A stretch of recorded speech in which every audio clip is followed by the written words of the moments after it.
नमस्कार, आप देख रहे हैं मोक्ष चैनल, जहां पर मैं भी आप सभी का दिल से स्वागत करती हूं। और जैसा कि मैंने आपको अपनी पिछली वीडियो में भी कहा था कि मैं जल्द ही आप लोगों के लिए जिउतिया व्रत की पूरी कथा लेकर हाजिर होंगी। तो आज के इस वीडियो में मैं आप लोगों के लिए जिउतिया की 5 अलग अलग कथाएं लेकर हाजिर हो चुकी हूँ। आशा करती हूँ आप लोग इस वीडियो को बिना स्किप किए लास्ट तक जरूर देखेंगे। दोस्तों, पुत्र की रक्षा के लिए किया जाने वाला व्रत जीवित पुत्रिका या जिउतिया का विशेष महत्व है। इस दिन सभी माताएं अपनी संतान की रक्षा और कुशलता के लिए निर्जला व्रत करती हैं। दोस्तों, जीमूत वाहन के नाम पर भी जीवित पुत्रिका व्रत का नाम पड़ा है। चलिए जानते हैं कि जीमूत वाहन कौन है और उनकी कथा क्या है। दोस्तों, सबसे पहली कथा है, गंधर्वों के राजकुमार का नाम जीमूतवाहन था। वे बड़े उदार और परोपकारी थे। जीमूतवाहन के पिता ने वृद्धावस्था में वानप्रस्थ आश्रम में जाते समय इनको राज्य सिंहासन पर बैठाया, किंतु इनका मन राजपाट में नहीं लगता था। वे राज्य का भार अपने भाइयों पर छोड़कर स्वयं वन में पिता की सेवा करने चले गए। वहीं पर उनका मलवयती नामक राज्य कन्या से विवाह हो गया। एक दिन जब वन में भ्रमण करते हुए जीमूतवाहन काफी आगे चले गए, तब उन्हें एक वृद्धा विलाप करते हुए दिखे। इनके पूछने पर वृद्धा ने रोते हुए बताया, मैं नागवंशी स्त्री हूँ और मुझे एक ही पुत्री है। पक्षीराज गरुड़ के समक्ष नागों ने उन्हें प्रतिदिन भक्षण हेतु एक नाक सौंपने की प्रतिज्ञा की हुई है। आज मेरे पुत्र शंखचूड़ की बलि का दिन है। जीमूतवाहन ने वृद्धा को आश्वस्त करते हुए कहा, डरो मत, मैं तुम्हारे पुत्र के प्राणों की रक्षा करूंगा। आज उसके बदले मैं स्वयं अपने आप को उसके लाल कपड़े में ढककर वध्यशिला पर लेटूंगा। इतना कहकर जीमूतवाहन ने शंखचूड़ के हाथ से लाल कपड़ा ले लिया और वे उसे लपेटकर खुद को बलि देने के लिए चुनी हुई वध्यशिला पर लेट गए। नियत समय पर गरुड़ बड़े वेग से आए और वह लाल कपड़े में ढके जीमूतवाहन को पंजे में दबोचकर पहाड़ के शिखर पर जाकर बैठ गए। अपने चुंगल में गिरफ्तार प्राणी की आंख में आंसू और मुंह में आह निकलता न देखकर गरुड़ जी बड़े आश्चर्य में पड़ गए। उन्होंने जीमूतवाहन से उनका परिचय पूछा। जीमूतवाहन ने सारा किस्सा सुनाया। गरुड़ जी उनकी बहादुरी और दूसरे की प्राण रक्षा करने में स्वयं का बलिदान देने की हिम्मत से बहुत प्रभावित हुए। प्रसन्न होकर गरुड़ जी ने उनको जीवन दान दे दिया तथा नागों की बलि न लेने का वरदान भी दे दिया। इस प्रकार जीमूतवाहन के अदम्य साहस से नाग जाति की रक्षा हुई और तब से पुत्र की सुरक्षा हेतु जीमूतवाहन की पूजा की प्रथा शुरू हो गई। अश्विन कृष्ण अष्टमी के प्रदोष काल में पुत्रवती महिलाएं जीमूतवाहन की पूजा करती हैं। कैलाश पर्वत पर भगवान शंकर माता पार्वती को कथा सुनाते हुए कहते हैं कि अश्विन कृष्ण अष्टमी के दिन उपवास रखकर जो स्त्रियां साया प्रदोष काल में जीमूतवाहन की पूजा करती हैं तथा कथा सुनने के बाद आचार्य को दक्षिणा देती हैं, वह पुत्रों का पूर्ण सुख प्राप्त करती हैं। व्रत का पारण दूसरे दिन अष्टमी तिथि की समाप्ति के पश्चात किया जाता है। यह व्रत अपने नाम के अनुरूप फल देने वाला भी होता है। दोस्तों, अब बारी दूसरी कथा की। दोस्तों, नर्मदा नदी के पास एक कंचनबटी नाम का नगर था। वहाँ के राजा का नाम मलाई केतु था। उसी नर्मदा नदी के पश्चिमी और बालूहटा नाम की मरुभूमि थी, जिसमें एक विशाल पेड़ पर चील रहती थी और उसी पेड़ के नीचे एक सियारिन भी रहती थी। चील और सियारिन दोनों ही पक्की सहेलियां थीं। कुछ महिलाओं को जितिया व्रत करते देख चील और सियारिन ने भी यह व्रत करने का संकल्प लिया और दोनों ही भगवान श्री जीमूतवाहन की पूजा और व्रत करने का प्रण ले लेती हैं। जिस दिन दोनों को व्रत रखना था, ठीक उसी दिन शहर के एक बड़े व्यापारी की मृत्यु हो गई और उनका दाह संस्कार वही मरुस्थल पर हुआ। मुर्दा देखकर सियारिन को भूख लगने लगी और वह खुद को रोक नहीं पाई, जिसके कारण उसका व्रत टूट गया। परंतु चील ने खुद पर संयम रखा और पूरी श्रद्धा और नियम से अपना व्रत पूरा किया और अगले दिन व्रत का पारण भी किया। उसके बाद अगले जन्म में दोनों सहेलियों ने पुत्री के रूप में एक ब्राह्मण परिवार में जन्म लिया। उनके पिता का नाम भास्कर था। चील बड़ी बहन और सियारिन छोटी बहन बनी। बड़ी बहन का नाम शीलावती रखा गया और उसकी शादी बुद्धिसेन के साथ हो गई। छोटी बहन का नाम कपूरावती रखा गया और उसकी शादी उस शहर के राजा मलाय केतु से हुई और छोटी बहन कपूरावती कंचनवटी नगर की रानी बन गई। अब भगवान जीमूत वाहन के आशीर्वाद से बड़ी बहन शीलावती को 7 पुत्र प्राप्त हुए, लेकिन कपूरावती के बच्चे जन्म लेते ही खत्म हो जाते थे। कुछ सालों बाद शीलावती के 7 पुत्र बड़े हो गए और राजा के दरबार में काम करने लगे। उन्हें देखकर कपूरावती के मन में ईर्ष्या और जलन की भावना उत्पन्न होने लग गई। इस ईर्ष्या की भावना में कपूरावती ने राजा से कहकर शीलावती के 7 बेटों के सर कटवा दिए। फिर उन 7 सिरों को साथ में बर्तन में डालकर ढक दिया गया और शीलावती के पास भिजवा दिया गया। यह सब देख भगवान जीमूत वाहन ने मिट्टी की सहायता से 7 भाइयों के सर बनाए और सभी सिरों को धड़ से जोड़कर उन पर अमृत छिड़क दिया, जिसके कारण वे 7 भाई फिर से जिंदा हो गए और घर लौट आए। रानी ने जो कटे सर भिजवाए थे वह सब फूल बन गए।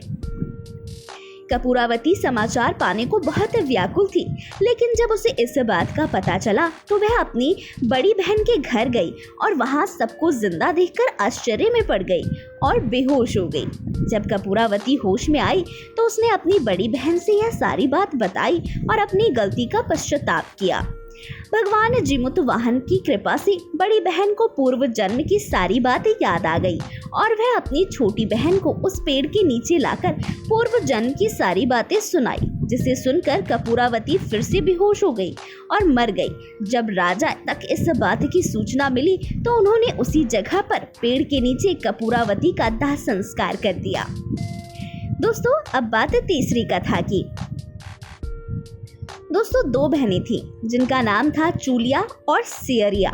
चूलिया बहुत मेहनती थी और गरीब भी थी। वह मजदूरी करके अपने बच्चों को पालती थी, लेकिन सियरिया गलत आचरण वाली थी, जो हमेशा मौज और ऐश करती थी और चूलिया से जलती भी थी। हर वक्त सियरिया यह सोचती थी कि चूलिया इतनी खुश कैसे रहती है। चूलिया की हंसी खुशी सियरिया से सहन नहीं हो पाती थी, जिसके कारण सियरिया चूलिया के संतानों को सताने की कई प्रयास कर चुकी थी और कई बार चूलिया के बच्चों को खत्म करने की कोशिश भी कर चुकी थी। किंतु चूलिया की तपस्या और व्रत के कारण उसके बच्चे हमेशा सुरक्षित बच जाया करते थे। एक दिन सियरिया चूलिया के सभी बच्चों को लेकर जंगल में लकड़ी चुनने के लिए लेकर गई। वहां जंगल में लकड़ी चुनते चुनते बच्चे थक गए और थोड़ी देर के लिए सो गए। बच्चों को सोता देख सियरिया ने सभी बच्चों का सिर काट दिया और टोकरी में रखकर वापस घर आ गई और चूलिया को वह टोकरी भेंट में दे दी और कहा, दीदी, मैं जंगल से आपके लिए नारियल लाई हूँ, बच्चों को खिला देना। चूलिया ने उस टोकरी को उठाकर देखा नहीं और किनारे में रख दिया और अपने बच्चों की प्रतीक्षा करने लग गई। जब शाम से रात हो गई और बच्चे वापस नहीं आए तो वह बहुत परेशान हो गई। बड़े ही करुण स्वर में जोर जोर से रोने लग गई। करुणा भरी स्वर को शंकर पार्वती जी से सुनकर रहा नहीं गया और उन्होंने महादेव से कहा कि हे प्रभु, कोई दुखहारी बहुत रो रही है, उसके रोने में बहुत दर्द छुपा हुआ है, मुझसे बर्दाश्त नहीं हो रहा, हमें चलकर देखना चाहिए कि कौन रो रहा है और क्यों रो रहा है। तब इस बात पर महादेव जी ने कहा कि यह मृत्युलोक है और यहाँ पर यह सारी साधारण सी बात है। लेकिन पार्वती जी हठ के कारण महादेव उनके सामने झुक गए और चूलिया के पास जाकर उसके रोने का कारण पूछने लगे। महादेव जी के पूछने पर चूलिया ने अपने रोने का कारण विस्तार से बता दिया। शंकर जी ने जब ध्यान लगाया तो उन्होंने चूलिया के बच्चों को जंगल में मृत पाया, जिसके बाद शंकर जी ने पार्वती को अनुरोध किया और बच्चों को पुनर्जीवित कर दिया। बच्चे नींद से उठकर मौसी को ढूंढ रहे थे, किंतु मौसी वहां नहीं थी। बच्चे डरकर घर आ गए और मौसी के सारे कार्य माँ के सामने बता दिए। यह सब सुनकर चूलिया सीरिया के पास जाकर लड़ने लगी कि तुम मेरे बच्चों को जंगल में क्यों अकेला छोड़ आई। दोनों बहनों में लड़ाई शुरू हो गई और यह लड़ाई 7 दिन 7 रात तक चलती रही, किंतु इस लड़ाई का कोई हल नहीं निकला। जिसके बाद दोनों बहनों ने उस जंगल में एक तपस्वी को घटना सुनाई। घटना को सुनने के बाद तपस्वी ने दोनों को आदेश दिया कि तुम दोनों जाकर पास में खेल रहे बच्चों को बल से पकड़कर घसीटते हुए मेरे पास लेकर आ जाओ। उसके बाद मैं निर्णय करूंगा। चूलिया बच्चों की माँ थी, उससे बच्चों की पीड़ा देखी ना जा सकी। उसने महात्मा के वचनों का पालन नहीं किया, लेकिन सियरिया दौड़ती हुई गई और खेलते हुए बच्चों को बाल से पकड़कर खींचकर ले आई। जिसके बाद तपस्वी ने सियरिया को यह श्राप दिया कि हर जन्म में इसी प्रकार तू सदैव जलती रहेगी और दुखी होती रहेगी। जो महिला किसी बच्चे की पीड़ा और माँ की ममता को नहीं जानती, जीवन भर धरती पर दुख भोगने के अलावा और कुछ नहीं कर पाएगी। दोस्तों, अब बात चौथी कथा की। दोस्तों, 2 बहनें थी, एक का नाम था सुखिया और दूसरी का नाम था दुखिया। दोनों का भाग्य उनके नाम जैसा ही था। दुखिया गरीब थी और बहुत दुखी रहती थी। सुखिया अमीर थी और हमेशा सुखी रहती थी। दोनों एक ही गांव में रहती थी। दुखिया सुखिया के घर में काम करती थी, साफ सफाई करती थी, खाना बनाती थी और जो खाना बच जाता था वह खाना सुखिया दुखिया को दे देती थी। इसी तरह दुखिया का घर चलता था। समय बीतता गया। दोनों के बच्चे थे। सुखिया को 2 पुत्र थे और दुखिया को 2 पुत्र थे। जब जितिया का व्रत आया तो दोनों बहन जितिया का व्रत रखी थी। दुखिया सुखिया के घर में काम करती थी। व्रत के दिन दुखिया ने सुखिया के घर जो चावल फटका, चावल को साफ करना, उससे जो खुर्दी निकला वह अपने लिए रख ली और साफ चावल सुखिया को दे दी। फिर साग को चुनी, पत्तियों को डंठल से अलग करना, बढ़िया वाला साग सुखिया के लिए रख दिया और जो डंठल था वह अपने लिए रखी। जब दुखिया ने सुखिया के घर सारा खाना बना दिया और अपने घर चावल की खुर्दी और साग की डंठल लेकर गई बनाने के लिए, तो खुर्दी का चावल और साग की डंठल बनाकर वह खाना अपने बच्चों को खिलाई और खुद भी खाई।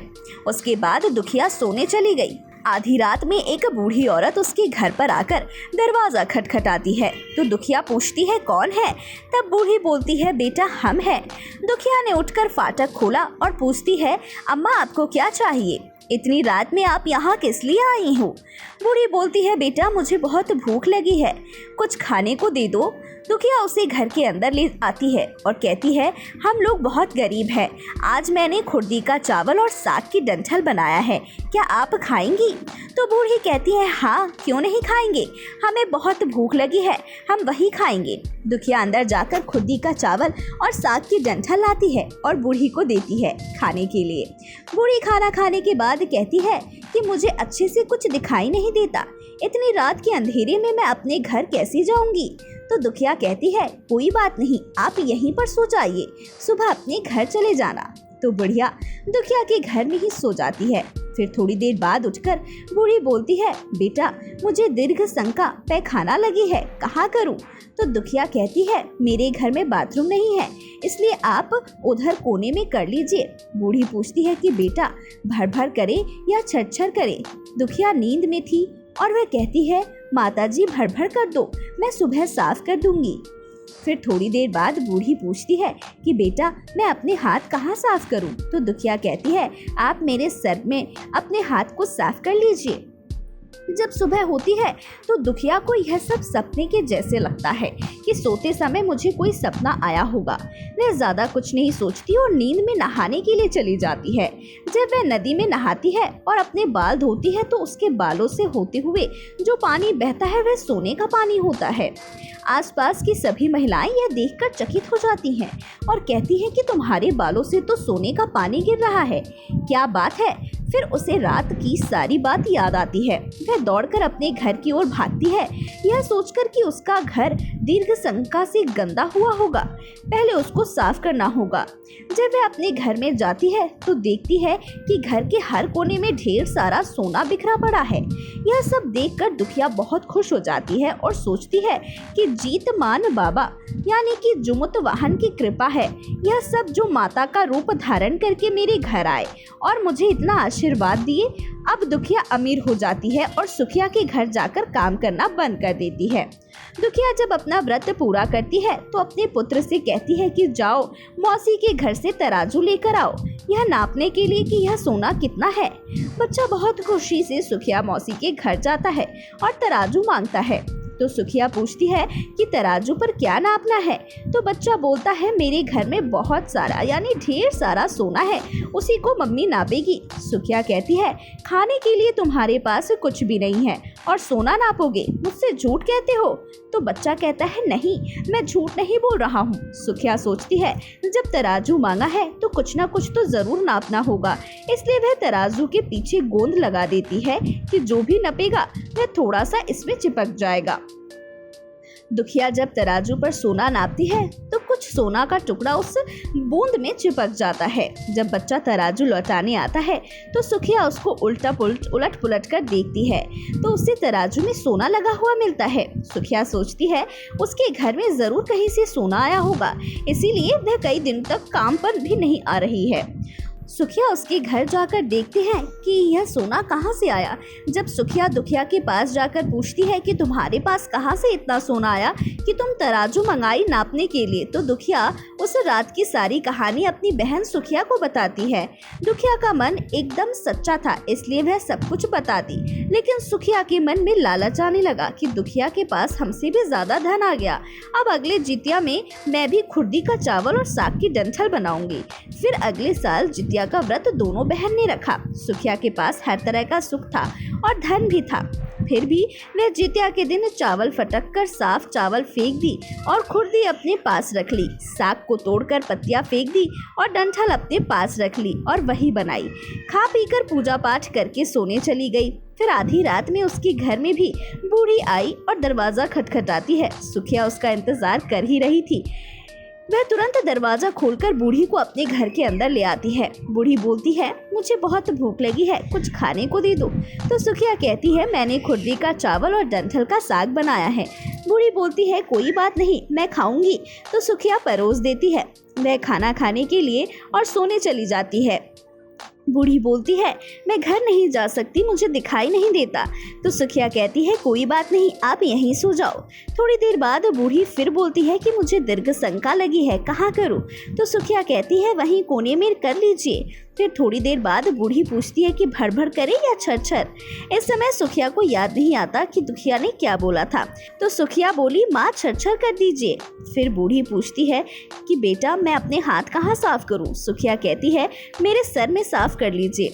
बूढ़ी अपना हाथ सुखिया के सर में साफ कर लेती है। जब सुखिया सुबह उठती है तो उसका पूरा घर गंदगी से भरा पड़ा रहता है और उसके बाल में भी बहुत गंदगी लगी होती है।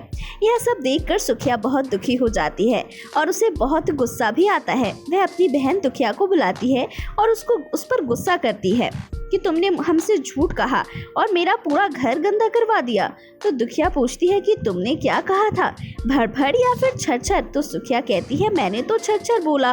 तो दुखिया कहती है यहीं पर तो तुमने गलती करी और तुम्हारे पास तो सब कुछ था, किसी चीज की कमी नहीं थी, फिर भी तुमने लालच किया। मेरे पास तो कुछ भी नहीं था, तुम्हारे पास तो सब कुछ था। तुम्हारे घर जीतमन बाबा जिमुतवाहन भेष बदल कर आए, लेकिन फिर भी तुमने उन्हें अच्छा खाना नहीं परोसा। मेरे पास तो कुछ भी नहीं था, इसलिए मैंने उन्हें खुर्दी का चावल और साग डंठल परोसा था। तुमने अपने घर आए भगवान का अपमान किया। सब कुछ रहते हुए भी तुमने साग और भात खिलाया। तुम्हारे पास सब कुछ होते हुए भी तुम्हें लालच नहीं करना चाहिए, इसीलिए तुम्हारे साथ बुरा हुआ।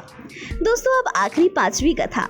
महाभारत के युद्ध में जब अश्वत्थामा अपने पिता की मृत्यु से बहुत दुखी थे और अपने पिता की मृत्यु का बदला लेना चाहते थे, जिसके कारण वह पांडवों के शिविर में घुस गए। शिविर में उस समय 5 लोग सो रहे थे, जिसके कारण अश्वत्थामा ने उनको पांडव समझकर खत्म कर दिया। यह माना गया कि सभी पुत्र द्रौपदी के 5 पुत्र थे, जिसके बाद अर्जुन ने अश्वत्थामा को बंदी बना लिया और उनकी दिव्य मणि भी छीन ली, जिसके कारण अश्वत्थामा ने क्रोध में आकर अभिमन्यु की पत्नी के गर्भ में पल रहे शिशु को भी ब्रह्मास्त्र के जरिए मार डाला, जिसके बाद भगवान श्री कृष्ण ने अपने सारे पुण्य का फल उत्तरा की अजन्मी संतान कुत्या और गर्भ में पल रहे शिशु को पुनः जीवित किया। श्री कृष्ण की कृपा से इस पुत्र का नाम जीवित पुत्र का नाम दिया गया। तब से लेकर आज तक संतान की लंबी उम्र के लिए और उनकी मंगल कामना के लिए हर साल माताएं जीतिया व्रत या जीवित पुत्र का व्रत रखती हैं और परंपरा के साथ उन्हें पूरा करती हैं। दोस्तों, आशा करती हूँ आपको हमारी आज की ये कथा अच्छी लगी होगी और आपके लिए बहुत लाभदायक भी रही होगी। फिलहाल के लिए इतना ही।